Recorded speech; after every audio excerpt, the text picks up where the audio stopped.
Commissioner DG Khan division doctor Nasir Mahmood Bashir की ज़ेर सदारत वीडियो लिंक इजलास मुनक़िद हुआ, जिसमें अमन व अमान, सरकारी मुलाजमीन के एहतजाज, ईरानी तेल की स्मगलिंग, बिजली चोरी, गैर मुल्कियों के इनखला, प्राइस कंट्रोल और दीगर मामलात का जायजा लेते हुए अहकामात जारी किए गए। RPO captain retired Sajjad Hasan Khan, deputy commissioners, DPOs और दीगर मुतालिका अफसरान शरीक थे। वज़ीर आला पंजाब सैयद मोहसिन रज़ा नकवी की हिदायत पर डेरा गाजी खान डिवीजन में ईरानी तेल की स्मगलिंग रोकने के लिए मजीद सख्ती के अहकामात जारी कर दिए गए। गैर मुल्कियों को डिवीजन छोड़ने के लिए 29 अक्टूबर आखिरी तारीख मुकर्रर की गई है, जिसके बाद मुल्क बदरी के लिए हर मुमकिन इकदामात किए जाएंगे। ईंधन की कीमतों में कमी पर ट्रांसपोर्ट के किरायों और अशिया खुर्दोनोश की कीमतों में कमी कराकर अवाम को माशी रिलीफ देने का फैसला किया गया है। बिजली चोरी पर मजीद मुअस्सर कार्रवाइयों के अहकामात जारी किए गए हैं। डीजी खान डिवीजन में सरकारी मुलाजमीन के एहतजाज का नोटिस लेते हुए सरकारी औकात के दौरान दफातर में हाजिरी चेक की जाए।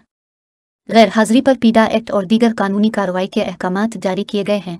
RPO captain retired Sajjad Hasan Khan ने कहा कि हुकूमत पंजाब की हिदायत और रियासत की रख बरकरार रखने के लिए सख्ती की जाएगी। अमन व अमान की फ़िज़ा बरकरार के लिए हर मुमकिन इकदामात किए जाएंगे। इजलास में मुतालिका अफसरान ने ब्रीफिंग दी।